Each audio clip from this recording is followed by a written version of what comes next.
안녕하세요. 왜 그런지 궁금한 것을 알려드리는 Y 아카데미, 와카데미입니다. 오늘은 재무제표 기초 영상 레슨 4, 재무상태표 시간입니다. 레슨 2, 3에서 설명드렸던 재무상태표를 표준에 맞춰 표기하는 방법에 대해서 알아볼 겁니다. 말은 굉장히 어려워 보이지만 막상 슬라벅스의 재무상태표를 보면 얼마 되지도 않기 때문에 금방 그리고 쉽게 만들 수 있습니다. 저와 함께 그리고 머스크와 함께 만들어 보시죠. 제가 슬라벅스를 찾아가서 머스크한테 저한테 보여준 재무상태표 말고 표준에 맞춰서 재무상태표를 보여달라고 합니다. 그랬더니 머스크는 그럼 관리회계하고 재무회계를 나눠서 쓸 거냐 또 물어봅니다. 관리회계하고 재무회계, 이게 뭐냐면요, 관리회계는 회사 운영을 위해 필요한 운영자를 위한 회계이고요, 재무회계는 회사 외부적인 사람들, 즉 투자자들을 위한 회계 처리라고 보시면 됩니다. 우리가 다트에서 기업 투자할 때 보는 재무제표는 모두 재무회계라고 보시면 됩니다. 이거는 알고만 계시면 되고요, 저희는 모두 재무회계 기준으로 말씀드리도록 하겠습니다. 우선 우리가 보던 재무상태표를 한번 보겠습니다.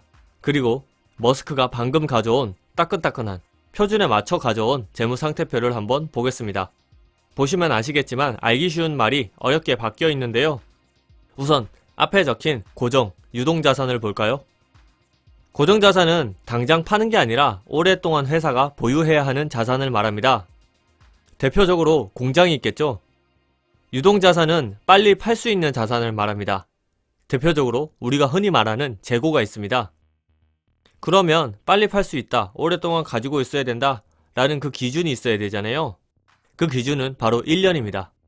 1년 이내면 유동자산, 1년 이상이면 고정자산이라고 말을 하고요. 고정자산이란 말 대신 비유동자산이라는 말도 사용을 합니다. 그럼 이제 어려운 말로 바뀐 항목들을 볼까요? 커피 메이커는 유형자산이 되었습니다.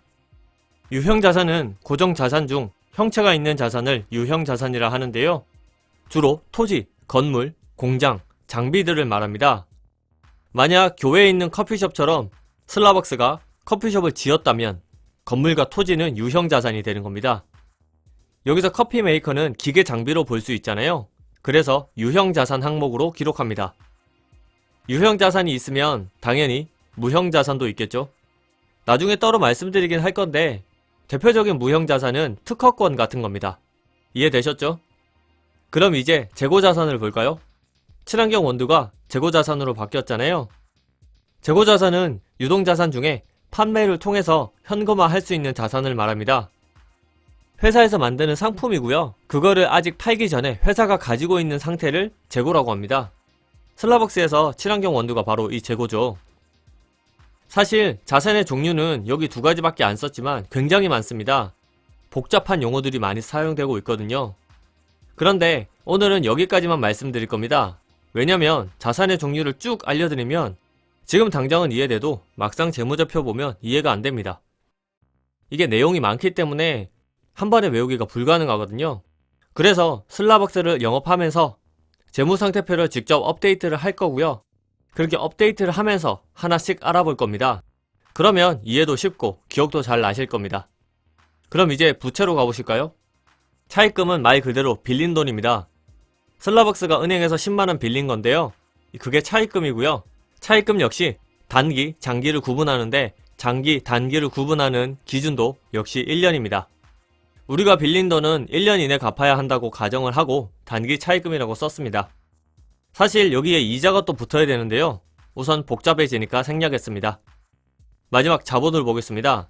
자본에 있는 현금은 자본금이 되었죠. 자본금은 처음에 투자한 돈인데요, 액면가 곱하기 주식 수입니다. 나중에 설명드리겠지만 이 액면가를 변경하면 자본금을 변경할 수도 있습니다. 복잡해 보이시죠? 걱정하지 마세요. 앞으로 슬라벅스를 운영하면서 계속 반복해서 말씀드릴 거고요, 자연스레 익혀지실 겁니다. 재무상태표를 가볍게 알아봤으니 다음 시간에는 재무상태표에서 유동자산, 고정자산에 대해 좀 더 상세히 알아보겠습니다. 그럼 다음 영상에서 뵙겠습니다. 감사합니다.